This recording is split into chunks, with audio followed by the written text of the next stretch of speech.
Muito boa noite. Eu estou feliz em estar de volta em casa e mais feliz ainda por nesta noite estar na casa do meu pai e ter a sua companhia, como meu irmão e minha irmã. É bom demais, não é verdade? Eu penso que os senhores tiveram todos uma boa semana, não tiveram? Que bom, porque a minha também foi muito boa. A família crescendo e eu envelhecendo. Mas isso é muito bom. Estive pensando sobre o que falar essa noite. Nós estamos no mês do que mesmo? Quem se lembra? É o mês do retorno. Esse é o mês em que nós deveremos ir à busca daqueles que se afastaram dos caminhos do Senhor. E isso, queridos, tem acontecido desde o Éden. Não é isso? Na verdade, desde os céus, porque um anjo se rebelou lá nos céus e decidiu se afastar dos caminhos do Senhor. E desde então, o pecado tem nos procurado distanciar de Deus. E é difícil a gente pensar nesse tema sem que venha à mente um capítulo da Bíblia chamado capítulo 15, de um livro chamado Lucas. Lucas capítulo 15 é um dos capítulos mais interessantes das Escrituras, e lendo esse capítulo e relendo, eu tive um pouco de dificuldades para intitular o sermão desta noite, e eu penso que os senhores entenderão por quê.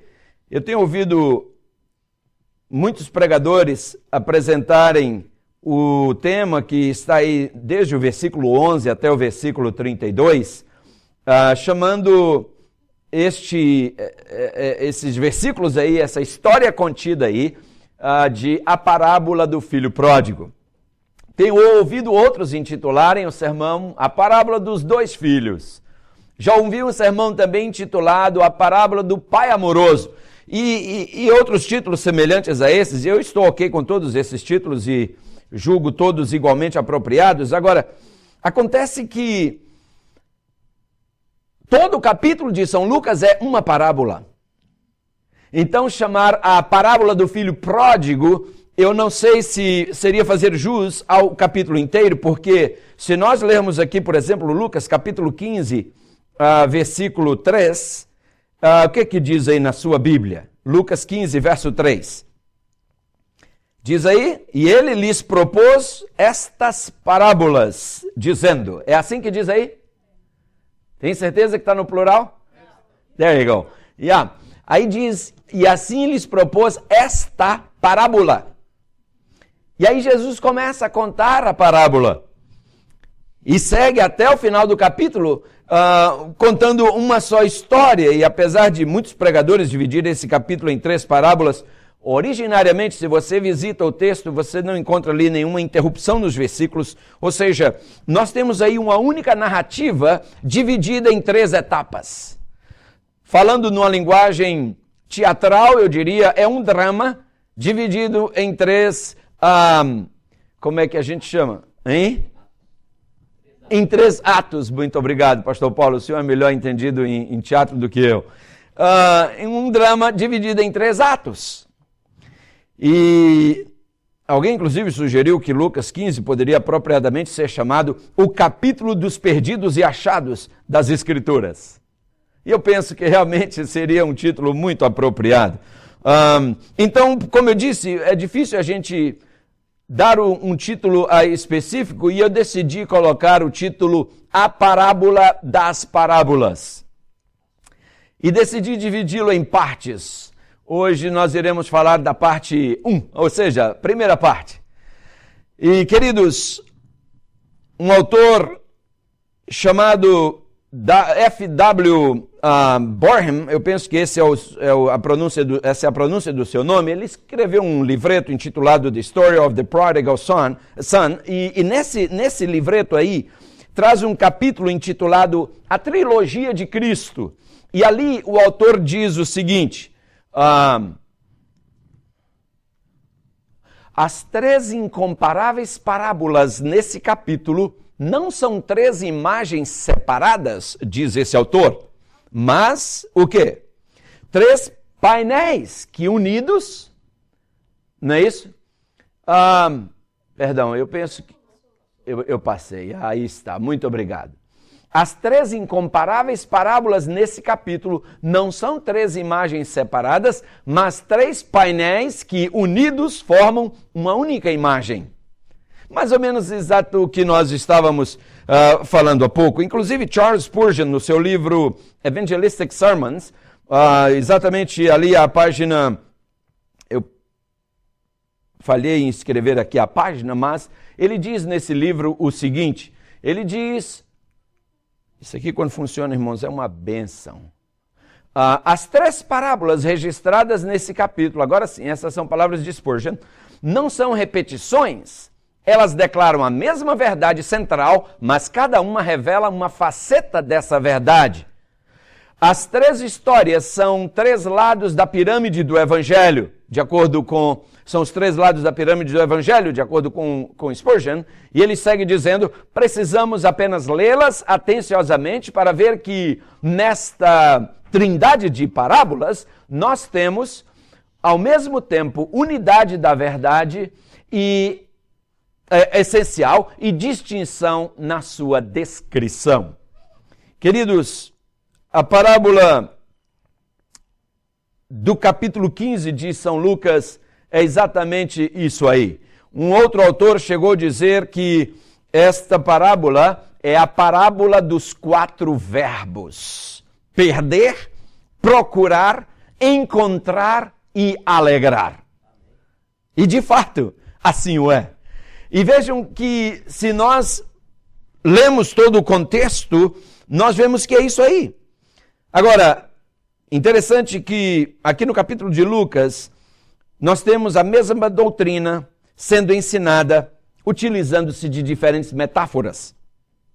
E sabem, queridos, eu penso ser fundamental a leitura dos 2 versículos iniciais do capítulo para a gente se situar no contexto.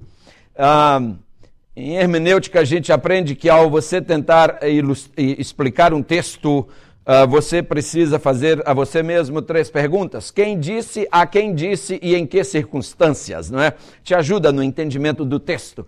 Então, quem disse essas palavras aí, nós já sabemos, foram Jesus. A quem ele disse, nós iremos ver agora nos versos 1 e 2. E em que circunstâncias também. Então, vejamos. Lucas, capítulo 15, versos 1 e 2, aqui diz assim. E chegavam-se a ele todos os, o quê? Publicanos e que mais? Pecadores para o ouvir. E, diz agora o verso 2, os fariseus e os escribas murmuravam, dizendo, este recebe pecadores e come com eles. Notem, queridos, que coisa interessante. Apesar de essa história ser considerada por alguns dos mais proeminentes nomes da literatura de todas as épocas como um grande modelo de literatura em vários aspectos, a gente sabe que o propósito dessa parábola não é um propósito meramente literário. Claro que não. Os verbos, ao nós lermos aí esses versículos 1 e 2, por exemplo, nós vemos que o background dessa história toda é Jesus tendo diante de si 2 grupos de pessoas aí identificados. Por um lado, havia na sua audiência ali corruptos, cobradores de impostos e uma gama de todos os vis pecadores da época, gente da mais baixa classe social e moral. E do outro lado, nós temos, como evidencia o versículo 2, a casta, ou eu não diria a casta, eu digo melhor, nós temos aí a nata da liderança espiritual daqueles dias. Os fariseus e os escribas, que estavam irados com Jesus, murmurando entre si, porque Jesus não apenas se misturava com aquela casta de pessoas, mas também comia com eles. Você sabe, no Oriente, aqui também, mas mais no Oriente, sentar para comer com alguém é demonstrar ter intimidade com essa pessoa.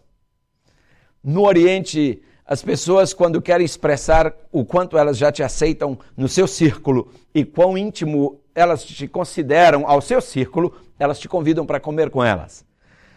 As pessoas dessa mentalidade oriental são todas assim. Eu já mencionei para os senhores aqui, quando em Dallas, eu tive a oportunidade de conhecer o imã da maior mesquita muçulmana. Uns dizem a maior, outros dizem uma das maiores dos Estados Unidos. E eu tive a oportunidade de conhecer aquele homem. E eu um dia fui visitar a sua mesquita lá em Dallas, apesar de saber que eu estava sendo vigiado pelo FBI, porque 2 dos terroristas que acertaram os Twin Towers eram membros daquela mesquita. Então, naquele período em que eu entrava ali, eu sabia que o FBI estava ali filmando cada um que entrava e saía e fazendo um research na vida de cada um. Mas fui lá e depois este moço me chamou para jantar com ele na sua casa.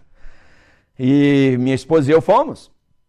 E passados uns dias ele me ligou e me disse assim: eu posso te pedir um favor? Eu falei: mas claro. Por favor, ore pelo meu irmão que está muito doente lá no Iraque. Um muçulmano pedindo a um cristão para orar pelo seu irmão não é algo muito comum. Entende? E eu me senti feliz por aquele gesto de confiança e consideração. Mas, como dizia, sentar para comer com alguém é dizer: eu te aceito, você é meu próximo, você é meu íntimo. E Jesus não só conversava com todos os pecadores, mas também comia com eles. E isso enfurecia esta nata, vamos assim colocar, da liderança espiritual daqueles dias. E nesse contexto, então, Jesus passa a ensinar-lhes uma lição que culmina com a história de um pai e 2 filhos, mas ela começa com outras 2 histórias, como a gente pôde ver.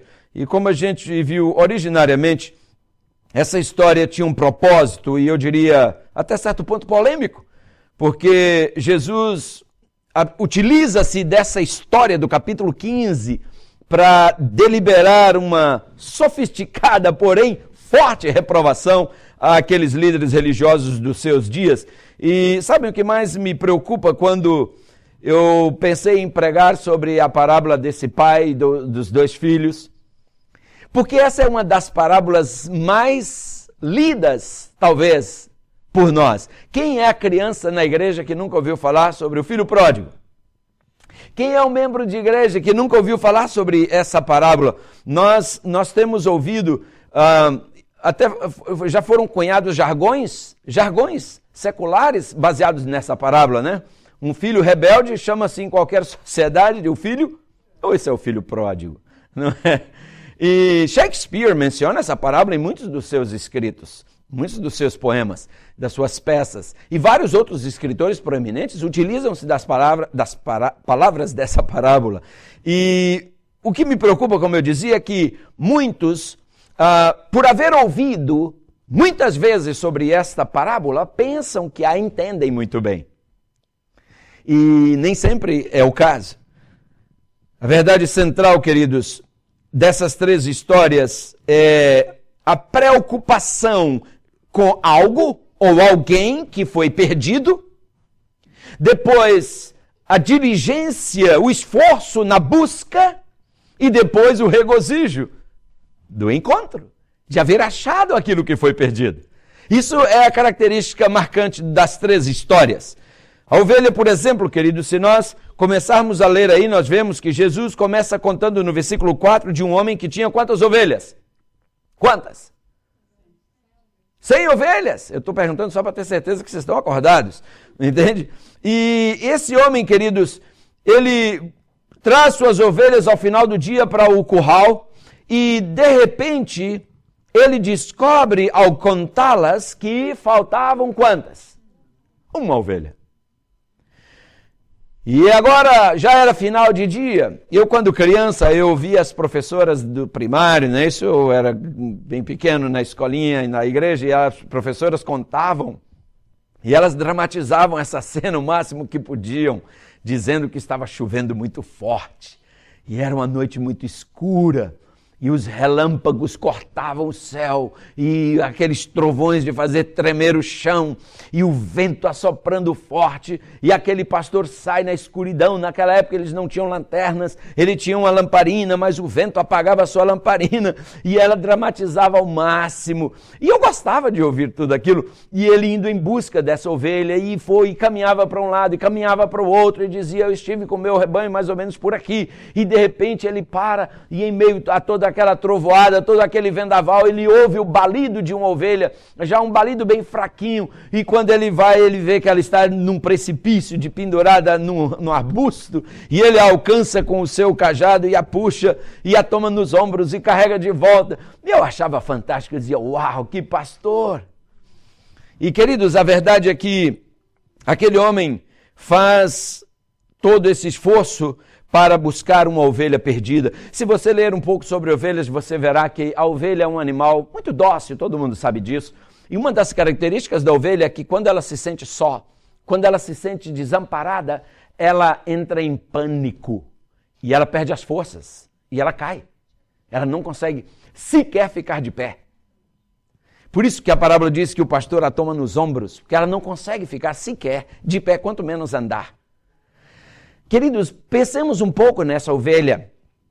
Essa ovelha, ela se desviou por iniciativa própria, talvez até inadvertidamente, talvez até sem ter consciência, sem fazer por querer. De repente ela foi atraída por uma moita de capim mais verde, não é verdade?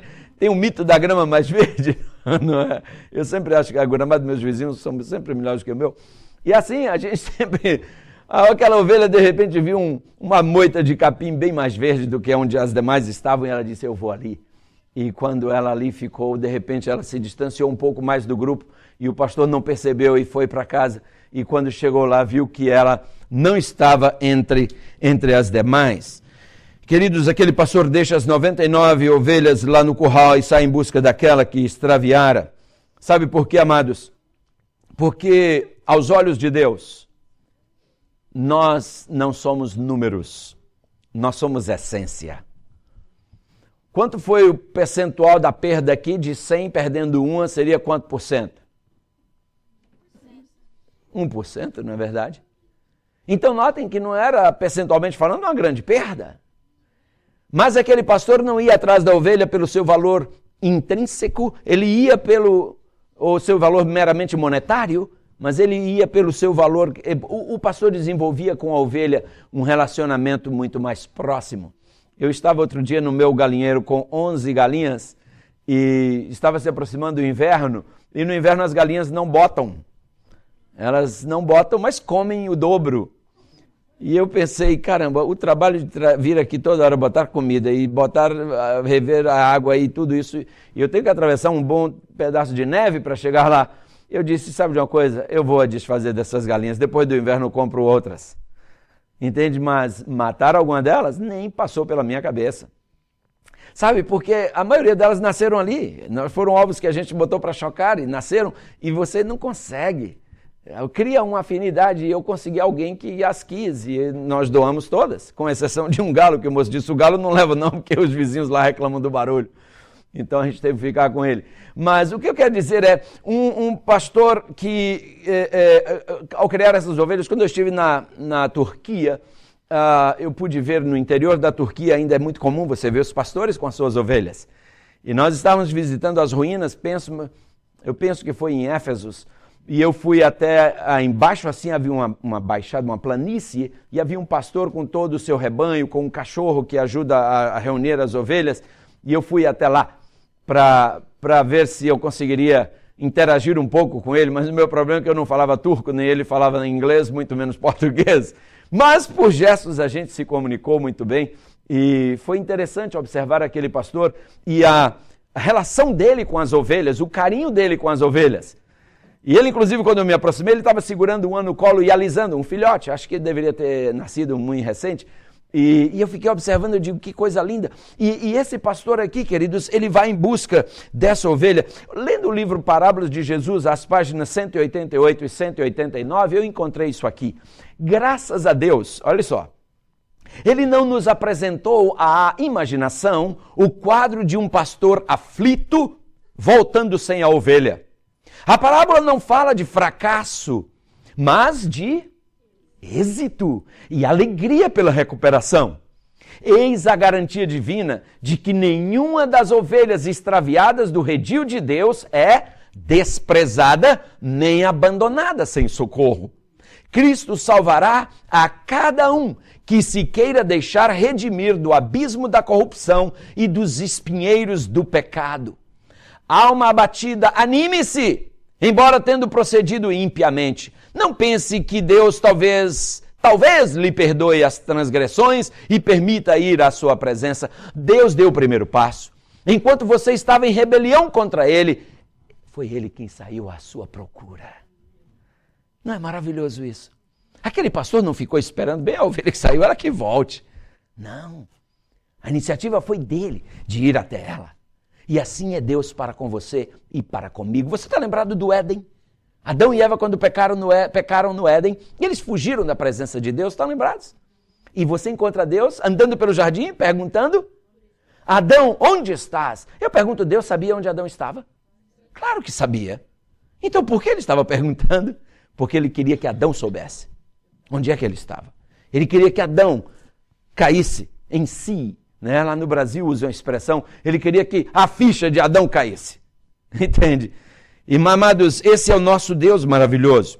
E na sequência da parábola, Jesus segue contando agora de uma outra situação. Versículo 8 em diante, diz aqui: ou qual a mulher que tendo 10 dracmas, se perder uma dracma, não acende a candeia e varre a casa e a busca com diligência até achar, e achando-a, convoca as amigas e vizinhas, dizendo: alegrai-vos comigo, porque já achei a dracma perdida. Verso 10 diz: assim vos digo que há alegria diante dos anjos de Deus por um pecador que se arrepende. Veja que essa verdade é mencionada antes no verso 7.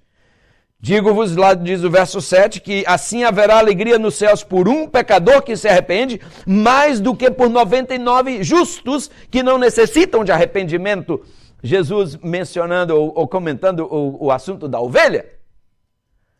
Queridos, notem, agora nós temos uma dona de casa que estava ali com as suas dracmas, e os senhores sabem, as dracmas, elas tinham um valor mais emocional do que monetário, porque eram geralmente algo que elas ganhavam por ocasião do seu casamento. Então aquilo tinha um valor sentimental muito grande. As mulheres geralmente elas dão muito valor às coisas pequenas. Tem homens que pensam que para agradar uma mulher tem que dar grandes presentes. Não, a mulher precisa só de atenção. Escreva para sua esposa um bilhete num guardanapo e entrega para ela. É possível que ela vá guardar esse guardanapo para o resto da vida. Porque quando eu namorava, isso fazem alguns anos, eu me lembro que um dia eu estava chupando uma bala. Eu estudava na mesma escola que a minha namorada. E eu trouxe uma bala semelhante para ela e aí dei para ela. E a minha, quando tirei, eu dobrei o papel assim pequenininho e dei um nó. Lá no Brasil aquilo era um símbolo de um beijo. Naquela época, viu? Isso foi quando o Mar Morto ainda estava doente. E eu entreguei aquilo para ela. E acreditem, até hoje ela tem esse negócio guardado. E um dia também estávamos conversando em frente à casa dela, tinha uma roseira. E ela tirou uma folha da roseira e escreveu: te amo. E me deu. E eu botei dentro da minha Bíblia. E eu até hoje tenho essa folha dessa roseira. Sequinha, escrito te amo, 76. Karina nem tinha nascido. Luciano muito menos. Notem, a verdade, queridos, é que quando a gente ama, as coisas têm valor não financeiro, não monetário. O valor é outro, é o gesto. E essa mulher agora, essa dracma para ela era tudo. E de repente, quem sabe, um dia ela abriu, como nós fazemos quando vamos ao Brasil. Eu tenho minha caixa de cartas, minha mulher tem a dela. Eu tenho as que eu escrevi para ela e as que ela me escreveu. Naquela época não tinha celular, não tinha computador, não tinha internet, não tinha nada disso. Nosso negócio era carta mesmo, escrita. Era, né, a gente tinha o laptop, não era o laptop. Entendeu? E a gente toma ali carta. E quando a gente vai ao Brasil, de vez em quando a gente senta e vai reler aquelas cartas. É um programa legal. E eu imagino aquela mulher senta e abre agora a caixinha e vai olhar as moedas de novo, com todo carinho, de repente uma cai. E nas casas orientais, geralmente o chão é chão batido, não tem cerâmica. E geralmente fica uma camada de poeira e aquela senhora começa a procurar. A luminosidade não é muito boa, porque as casas, em sua maioria, têm uma porta de entrada e 2 janelas na frente. O resto é tudo escuro, tudo fechado. E ela começa agora a procurar e não acha. E ela começa a entrar em pânico. E de repente ela resolve varrer a casa. E eu imagino aquela senhora empurrando os móveis de um lado para o outro e varrendo aquela casa com um cuidado imenso. E eu imagino quantas horas levou até que ela reencontrasse aquela moeda. Mas ela não descansou enquanto não a encontrou, queridos. Agora, deixe-me fazer uma rápida análise. A ovelha, quando ela se afastou do rebanho, ela se afastou com as suas próprias pernas. Foi uma decisão dela, consciente ou inconsciente, voluntária ou involuntária, mas foi uma decisão dela. A ovelha se perdeu. Mas a dracma, ela se perdeu? Não. Alguém a perdeu. Eu estou lendo um livro agora, You Lost Me, é o título. Você me perdeu. Ou em outras palavras, uma tradução mais exata seria você me botou para fora. You Lost Me. Tremendo livro. E alguém perdeu aquela dracma. Queridos, aqui está uma ilustração para o que acontece às vezes dentro da igreja. Por falta de tato, às vezes, a gente perde alguém. Sabe, às vezes uma palavra dura, uma palavra rude, sem necessidade. Outro dia eu falei uma frase ali para uma criança que eu achei que foi uma frase muito normal, num comportamento que não era, o mundo não estava acabando, mas eu disse, eu penso que eu tenho que falar alguma coisa, eu não posso ser omisso. E mais alguém que estava junto, depois me ligou e disse, pastor, eu não posso deixar de ligar para o senhor. Eu fiquei tão triste quando o senhor falou com a criança daquele jeito. Eu pensei, meu pai, o que houve? E eu disse, mas o que foi? Não, porque o senhor disse para a criança que não podia comer ali. E papapá, eu falei, sim, mas sabe que... Mas como tinha uma mãe também presente, essa mãe tinha um filho também ali, e eu falei para os dois, eu na hora falei, deixa eu ligar para essa mãe, pedir desculpa, porque se o homem ficou ofendido, imagina essa mulher agora. E essa mãe está até presente aqui. E eu liguei e disse, irmã querida, eu estou te ligando para te pedir desculpa. Porque a maneira como eu falei, talvez eu achei que foi normal, mas... E ela disse, o que houve de errado? Eu falei, não, eu não sei, eu tô achando que houve algo. Não houve nada de errado, o que o senhor falou não foi nada de... Mas você sabe como é, veja, essa irmã entendeu como eu entendi, mas o outro já ficou extremamente ofendido. O que você pode fazer num caso desse? Então a gente tem que andar em terreno, sabe, você pisa em terreno minado o tempo todo, você tem que tomar muito cuidado, é por isso que eu costumo ilustrar a igreja. Eu acho que já falei aqui uma vez sobre isso, não sei, mas se falei, me permitam repetir. Eu pergunto às vezes às pessoas, qual é a sua melhor visão, qual é a sua melhor compreensão da igreja? Já que eu falei das minhas galinhas, não é isso, eu estou especialista em mexer com ovos. A igreja seria aquela caixa de ovos que você compra e põe os ovos isolados um do outro, entendeu? A igreja seria isso, os ovos somos nós, e a igreja aquela caixa. Ou a igreja seria um omelete, onde você mistura todos os ovos. Ou a igreja seria melhor, semelhante a uma sacola plástica, ou uma sacola qualquer que você encha de ovos, sem proteção nenhuma entre eles, para carregá-los. Qual na sua opinião, dessas três é a melhor? Como você acha que melhor? O que mais pareceria com a igreja, na sua opinião? A caixa de ovos, na verdade. Eu uma vez já pensei assim também, mas depois eu fiquei imaginando, sabe qual é o problema que eu vejo? Na caixa de ovos, você vive sua vida, eu vivo a minha, separados aqui, tá? Você não se meta comigo, eu não me meto com você. Como dizem no Brasil, cada um na sua e a amizade continua. Entende? Então talvez não fosse a melhor, porque haveria esse isolamento, né? Cada um na sua. O seu problema é seu, o meu é meu, entendeu? Tem aqui algo separando a gente. Entende? Então aí eu mudei, eu falei, talvez não. Alguém um dia sugeriu, o omelete, porque aí todo mundo tá junto. Mas no omelete há perda de individualidade. Compreende? Você vira uma massa disforme, você perdeu a individualidade. E eu penso que, como diz a Carmita aqui, talvez a melhor ilustração seja a sacola. Como é que você carrega uma sacola cheia de ovos, sem nenhuma proteção entre eles? Com muito cuidado. Cada membro é diferente e às vezes eu posso, no meu descuido, quebrar você, né? Um ovo quando bate no outro não quebra, mas eu também posso sair o quê? Quebrado. Então eu tenho que tomar muito cuidado. E queridos, há que haver muito cuidado, porque essa senhora, por mais talvez que ela pensasse estar sendo cuidadosa, ela perdeu uma moeda. Aquela moeda não teve culpa de ser perdida. Queridos, alguns, pela fragilidade que tem, cada uma pessoa é uma pessoa, cada pessoa é uma pessoa, cada cultura é uma cultura. Dentro da mesma família, você tem uma pessoa mais resistente à turbulência e outra mais frágil. Então, como a gente não sabe quem é quem, a gente precisa tomar muito cuidado. Aquela senhora perdeu aquela moeda, mas, felizmente, quando ela tomou consciência de que ela havia sido a causa da perda daquela moeda, o que foi que ela fez logo em seguida, queridos? Ela foi atrás.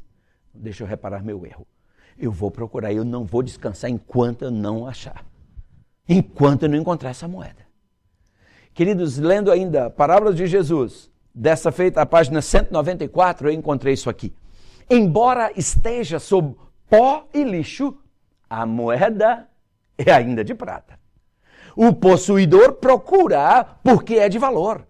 Assim todo ser humano, embora degradado pelo pecado, é precioso aos olhos de Deus. Que lindo. Deus não me vê como vê o homem. Deus não olha para você como eu olho. Nós julgamos as pessoas pela sua aparência, não é verdade? Está provado. Os advogados, bons advogados, eles orientam seus clientes quando vão perante um juiz, corte o cabelo, faça a barba, vista uma roupa alinhada, se você quiser ter a sua pena atenuada. Apareça lá de qualquer jeito que você verá. Outro dia eu estava numa corte ajudando uma pessoa, e um cidadão, quando foi chamado o nome dele, levantou com aquela calça lá no meio da cintura e veio até o microfone. O juiz disse, quem é você? O senhor chamou meu nome, eu sou fulano. Ele disse, por favor, retire-se dessa corte. Eu não posso falar com alguém vestido como você. Vá para casa, tome um banho, alinhe esse cabelo, vista a roupa, coloque a calça no lugar e volte tal dia. Entende? Eu falei, uau! E quantas vezes a gente entra na igreja de qualquer jeito, não é? Porque a gente acha que Deus... A gente tem que tomar um pouco mais de cuidado. Esse é outro assunto. O fato é que aquela senhora, queridos, se empenha na busca. Para Deus, amados, o nosso valor é tão grande que se você ou eu tivéssemos sido o único ser humano a se perder no planeta Terra, Jesus teria passado por tudo que passou, por você e por mim. Não é maravilhoso? Você e eu somos únicos. Não há ninguém igual a você. Ninguém. Isso geneticamente está comprovado. E olha que a nossa variação de DNA é menos de 1%. Estou falando da humanidade do planeta. A variação é inferior a 1%. E nessa pequena variação, nós ainda somos feitos tão distintos que com exame de DNA é possível identificar um criminoso com exatidão. Irmãos, o capítulo 15 de São Lucas deixa claro que há uma mensagem de salvação. Deus dá boas-vindas ao perdido, àquele que se afastou. E não só boas-vindas também, queridos, Deus oferece o perdão a todo pecador arrependido. Mas essa parábola também ensina que há dois aspectos nesse processo de salvação, ou no processo da salvação. Existe a parte de Deus. Compreende? Se você observar, o pastor foi em busca da ovelha. A mulher foi em busca da dracma. Deus indo em busca do pecador é um aspecto da salvação, mas o outro aspecto é revelado na parábola seguinte, ou no capítulo seguinte, ou no ato seguinte, que é onde envolve o pai e os dois filhos. Aí já não foi o pai que foi atrás. O filho caiu em si e disse, eu tenho que voltar. Sabe, eu descobri que o pecado é doce, mas não alimenta. Esse negócio aqui não dá, não. Eu não sei quantos de vocês já tiveram que passar por essa experiência. Tolamente eu tive. Dizem que o sábio vive pela experiência dos outros, o tolo pela própria. Se você estiver buscando um tolo, eu me coloco à disposição para dizer, aqui está um, eu posso te dar a dica. Que às vezes é assim, a gente tolamente tem que apanhar para aprender, quando a gente poderia ter aprendido sem apanhar. Nos anos da minha adolescência, eu pensei que realmente esse negócio de muita restrição na igreja não era comigo, não. E fui tentar ver como era o mundo. E eu logo descobri, como filho pródigo, que eu não estava aproveitando a vida, era a vida que estava aproveitando de mim. Eu não estava curtindo o mundo, era o mundo que curtia de mim. E eu disse, come on, estou voltando para casa. E aleluia. Sabem, queridos, o outro aspecto da salvação é isso. É o pecador que se afastou, agora fazendo um exercício de sã consciência, reconhecendo o seu erro, arrependendo-se e dizendo, eu vou voltar. Se a gente enfatizar apenas um desses aspectos, queridos, nós estaremos apresentando uma visão falsa no processo da salvação, tanto da soberania de Deus como da responsabilidade do ser humano. Ambas as coisas precisam ser exercitadas nesse processo. Está lembrado do que Jesus fala lá em São João 6,37? Jesus diz, tudo que vem a mim, de maneira nenhuma. Queridos, primeiro ele diz, tudo que o Pai me dá virá a mim, e o que vem a mim, de maneira nenhuma o lançarei fora. Jesus abre os braços, queridos. Como lemos aqui no capítulo 15 de Lucas, verso 7, há maior alegria nos céus por um pecador que se arrepende do que por 99 justos que não necessitam de arrependimento. Irmão, se nós tivéssemos consciência do valor de uma alma, nós sairíamos daqui hoje correndo para buscar alguém que nós sabemos que um dia esteve com Jesus e se afastou. Mas parece que não há em nós essa consciência. Por isso que nós dedicamos um mês nas atividades da nossa igreja, no calendário de atividades da igreja, um mês, para que nós reflitamos sobre isso. Eu um dia estava em Salvador, morávamos em Salvador e estava com minha esposa e meus filhos fazendo culto de pôr do sol, uma sexta-feira. De repente o telefone tocou e eu atendi, era uma pessoa do interior da Bahia. E essa pessoa dizia, pastor, o senhor não me conhece, mas eu o conheço. E eu sei que o senhor mora perto do Hospital Geral do Estado. Eu falei, de fato, daqui do meu prédio dá para ver o hospital lá embaixo. E então, pastor, é que tem um jovem da nossa igreja aqui no interior que ele era vigia noturno. E uns rapazes foram assaltar lá a fábrica onde ele era vigia e ele tomou um tiro na cabeça. E o levaram para o HGE, que é o Hospital Geral do Estado, né?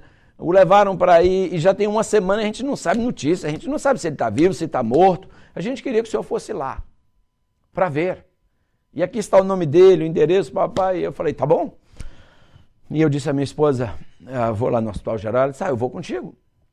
E aí descemos, depois de jantar com as crianças, deixamos as crianças em casa e descemos.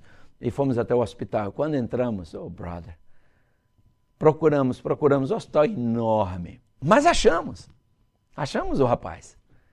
Estava lá sentado numa maca e com a bala na cabeça ainda, uma semana depois. Desculpa, isso é Brasil. E aí conversamos com ele. E eu disse a ele, mas e aí? Tiraram um raio-x quando eu cheguei, a bala está alojada aqui atrás, mas disseram que ela está numa área tão perigosa que eles estão com medo de mexer. E, bem, conversamos bastante, eu disse a ele, olha, eu moro aqui próximo, aqui está meu telefone, se precisar de alguma coisa, mandar entrar em contato comigo. Mas enquanto a gente estava ali, a gente viu uma carnificina, porque Hospital Geral. E quando minha esposa e eu saímos de lá de dentro, minha esposa olhou para mim e disse, filho, quem disse que a gente tem problema? Eu falei, pois é, sumiram. Sabe, olha à sua volta que você vai ver muita miséria. E o problema é esse, que você estando na sua zona de conforto, você se isola e não vai em busca de quem precisa. A igreja não é diferente. Os senhores estão lembrados de uma história que nós contamos aqui, uma experiência daquela vila de pescadores que ficava numa ilha rochosa e várias vezes navios iam passando por ali, se chocavam com aquelas rochas e afundavam e os vilarejos ali eram pescadores muito hábeis nas suas canoas e eles, quando ouviam os gritos das pessoas, às vezes à noite, eles saíam enfrentando as ondas com suas pequenas canoas e conseguiam salvar muitas pessoas. E eles chegaram a ficar famosos por salvar muita gente, porque não havia um farol e ali tinha que ter um farol. E assim acontecia. Acontece que dentre as pessoas salvas, muitas delas pessoas de aquisição, pessoas ricas, e houve uma época em que eles se reuniram, alguns desses ricos que tinham sido salvos, e decidiram fazer algo por aquela ilha de gente muito humilde.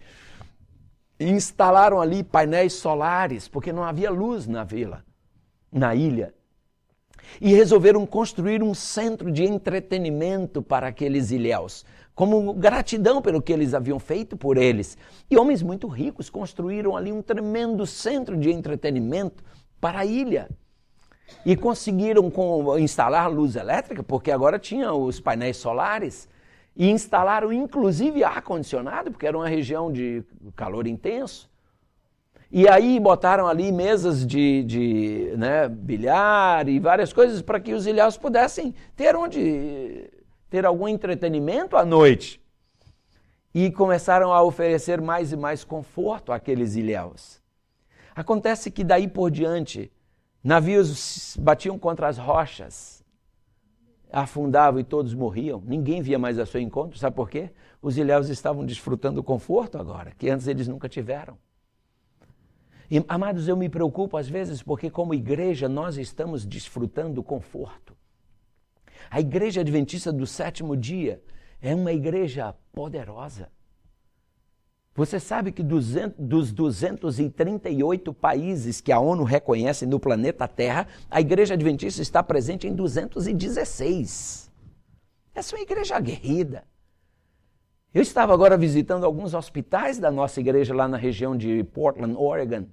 Lindos hospitais. Nós temos tremendas universidades. Entende? E eu fico pensando, será que nós não estamos como os ilhéus? Nós temos templos confortáveis, nós temos uma programação rica, não temos do que nos envergonhar, mas e o perdido? Estamos nós ouvindo o clamor do perdido? Ou estamos apenas vindo à igreja e having fun together, não é isso? Tendo aqui o nosso tempo gostoso juntos e aqui cada um vai para casa agora e o perdido que fique perdido. Quanto tempo você dedicou essa semana a ligar para alguém para saber como ele está ou como ela está? Quantos de nós fomos à busca de alguém que não está vindo à igreja para saber como é que está você espiritualmente? Tem um casal de velhinhos que mora lá em Stoughton, o irmão João Amaral e a irmã Maria Amaral.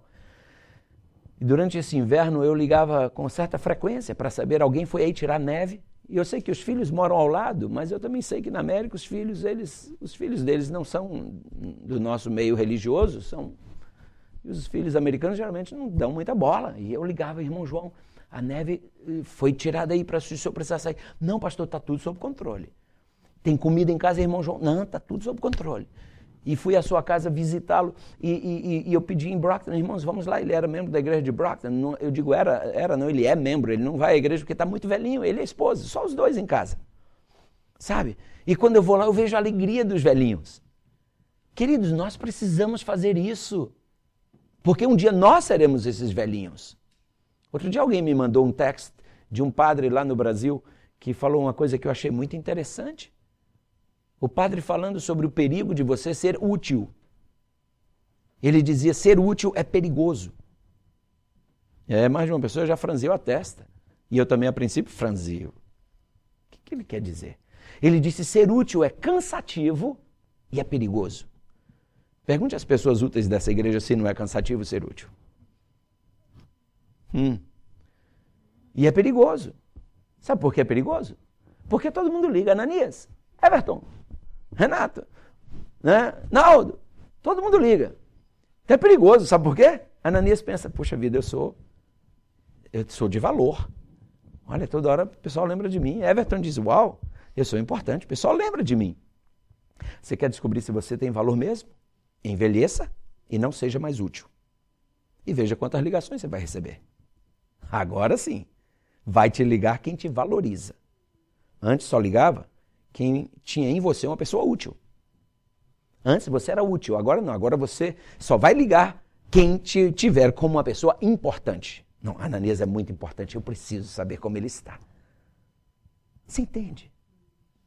E os nossos velhos começam a sofrer o dobro. O peso da idade, as dores, não é isso que sai da fase da águia para a águia, da fase do condor, não é isso? Condor aqui, condor ali, entende? Então tem ainda o abandono, que é pior do que qualquer dor física, é você se sentir abandonado. Queridos, ser ignorado dói mais do que ser maltratado. Por isso que tem um ditado, fale mal, mas fale de mim, entendeu? Porque ser ignorado dói muito mais. E alguns dos nossos estão aí fora, ignorados. Nós sabemos onde eles estão, mas não vamos atrás.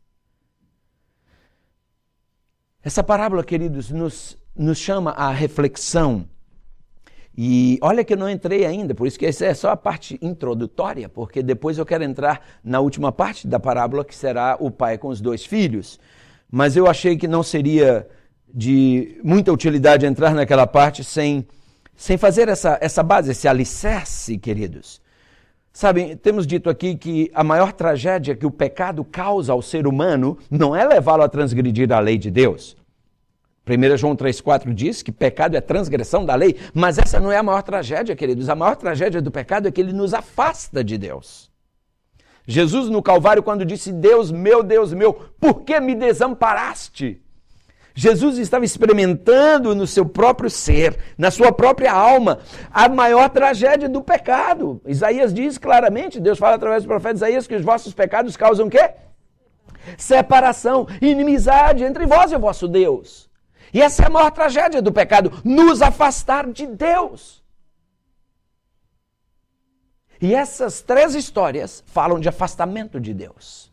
Voluntário ou involuntário, consciente ou inconsciente, mas fala de afastamento. Afastamento maior, afastamento médio, afastamento menor. A moeda não se afastou muito, não saiu nem de dentro de casa, mas se afastou. O irmão do filho pródigo também não saiu de casa, mas estava mais longe de Deus do que o que saiu. A ovelha saiu, não sabemos a que distância, mas estava longe. A que distância foi o filho, não sabemos, mas estava distante. Queridos, a distância de Deus não é medida em centímetros, milímetros, metros, quilômetros ou milhas. Entende? Qualquer distância de Deus é muita distância. Qualquer distância de Deus é muita distância. Não tem eu me distanciei um pouquinho. Não existe isso. Assim como qualquer infidelidade é muita infidelidade, ou não é? Qualquer desonestidade é muita desonestidade. Não tem esse negócio de, não só foi. Não existe isso. Por que a Bíblia nos manda cuidar com as raposinhas que destroem a lavoura? E hoje, queridos, como igreja, nós somos tentados a passar por alto os pecadinhos, os pequenos afastamentos. A gente faz de conta que nem está vendo. Sabe por quê? Se você der atenção a eles, você é muito radical, assim ninguém vai ficar na igreja. Cara, mais radical do que Jesus, eu ainda estou procurando alguém. Entende? A religião de Cristo é radical. Ou você é por mim, ou você já é contra mim. Queridos amados, Deus insiste em nos buscar. Um dia perguntaram a Lincoln, antes dele ser assassinado, obviamente, perguntaram a ele como é que ele trataria os rebeldes do Sul. Sabe qual foi a resposta de Lincoln? Eu os trataria como se eles nunca tivessem rebelado. Que coisa maravilhosa, queridos, porque é exatamente assim que Deus trata conosco. Deus, quando nós nos arrependemos e voltamos a Ele, Ele nos trata como se nós nunca tivéssemos nos rebelado. Não é maravilhoso? Ele nos trata como se nós nunca tivéssemos pecado. Porque Ele perdoa, apaga e esquece. Lembre de Davi, onde Davi foi parar e se arrependeu, voltou para os braços de Deus e Deus diz que Davi era um homem segundo o seu coração. Que coisa maravilhosa. Queridos, eu gostaria de fazer uma pergunta esta noite para a sua própria reflexão. Quão distante de Deus tem você estado? Deixa eu colocar de forma positiva a mesma pergunta, talvez. Quão perto de Deus está você? Vamos botar do lado positivo. Quão perto de Deus tem estado você? Quão perto de Deus tenho estado eu? Nós, às vezes, confundimos liturgia e ortodoxia com ortopraxia. Às vezes a gente confunde religiosidade com cristianismo. Porque a gente vem à igreja, a gente já se sente melhor do que quem não vem. Porque a gente aceitou a Jesus, a gente se sente melhor do que quem nunca aceitou. Mas nós vamos entrar na parábola depois, na parte final dela, e vamos ver que o filho que não saiu de casa estava mais perdido do que o que estava fora. O que não justifica sair e nem estar lá. Mas também não é garantia, só estar dentro de casa que está ok. Então, quão perto de Deus tem você estado? Ninguém além de você pode responder essa pergunta. A segunda pergunta que eu faço é: está você satisfeito ou satisfeita com a sua relação com Deus? Olha, queridos, a menos que eu me revista com uma capa de farisaísmo, se eu me revestir dessa capa, eu diria, eu estou feliz. Sabe? Mas não revestindo-me dessa capa, eu nunca estou contente. Porque na hora que você pensa, na hora que você se aproxima de Deus, Deus passa a viver em você. Tem gente que diz assim, como é que eu posso fazer para viver a vida cristã piedosamente, para viver fielmente? Eu te digo uma coisa, não se preocupe, não é você que vai vivê-la, é Cristo que vai vivê-la através de você, porque Paulo disse, agora não sou eu mais quem vivo, mas Cristo vive em mim. É Ele quem vai te dar o poder, é Ele quem opera em nós o querer e o efetuar. Tem um hino do nosso hinário, eu não me lembro o número, mas o título é Que Tempo Já Faz? E eu quero convidar você a meditar nas palavras desse hino. Um dia nós o cantamos aqui, uma noite dessas aí. E eu quero convidar você a meditar comigo nas palavras desse hino, porque esse hino é um hino que nos leva a profunda reflexão, a uma profunda reflexão. E na medida em que nós formos cantando, eu gostaria de convidar você, vamos cantar assentados mesmos. Mas se você entender que você precisa chegar mais perto de Deus, para viver intimamente com Ele, aí você se levanta dizendo, Senhor, eu não estou satisfeito com a minha relação contigo, eu não estou satisfeito. A distância que nós estamos um do outro não está bem. 1/1000 de milímetro longe de Deus é muita distância. E por isso eu te convido a meditar nesse hino e nós vamos começá-lo de novo e eu te peço a cantá-lo assentado como você está. Mas se você sentir, não, eu preciso mudar. Aí você fica de pé porque você já estará dizendo para Deus e reconhece que é hora de melhorar e nós iremos então orar por isso. Reflitamos nessas perguntas. Que tempo já faz que falaste com Deus, contando segredos da alma? Que tempo já faz que oraste ao Senhor e de joelhos ouviste-lhe a voz. Que tempo já faz que não andas com Deus, deixando guiar tua vida. Meu amigo quer dar-te poder, tu precisa sentir seu amor. Que tempo já faz que olhaste a sós e oraste ao teu Deus lá do céu. Que tempo já faz que o teu coração se apega aos pecados teus.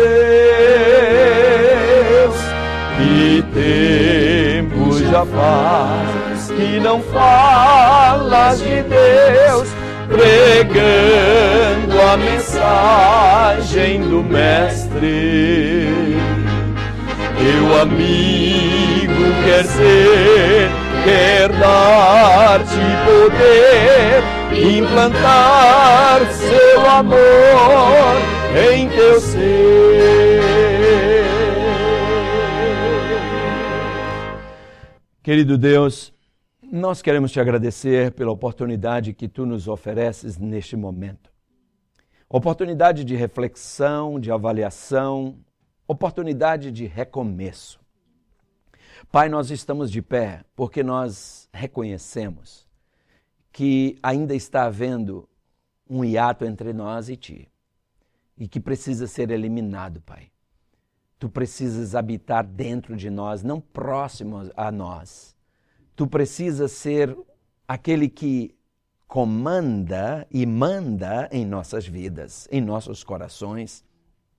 E nós queremos, Pai, te suplicar, assuma o controle absoluto, total e irrestrito de nossos corações e de nossas vidas. Transforma-nos, ó Deus querido, cada vez mais e mais à Tua imagem e semelhança. Coloca em nós o sentimento de compaixão para com aqueles que um dia estiveram juntamente conosco, adorando o Teu nome, mas que foram atraídos pelas luzes coloridas deste mundo e hoje já não mais caminham conosco. Mas antes, Pai, ajuda-nos também a fazer uma reflexão constante, diária, da nossa própria situação, porque, quem sabe, podemos estar espelhando aquele irmão da parte final da parábola que não saiu de casa, mas estava longe de Ti, apesar de estar dentro de casa. É possível estarmos espiritualmente longe e fisicamente pertos. Fisicamente dentro, mas espiritualmente fora. Essa é a situação do morno apresentado na igreja de Laodiceia e nós não queremos ser assim, Senhor.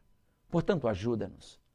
Pai, por favor, aceita-nos da maneira como estamos e opera em nós a mudança que só Tu podes para que nós sejamos aquilo que Tu queres que nós sejamos. Nós te rogamos essas bênçãos e pela certeza que temos de que Tu nos concederás, nós já T'as agradecemos. Em nome de Jesus. Amém. Amém. Muito obrigado a todos pela presença. Tenham todos uma boa noite, um feliz sábado e eu estarei à porta para cumprimentá-los.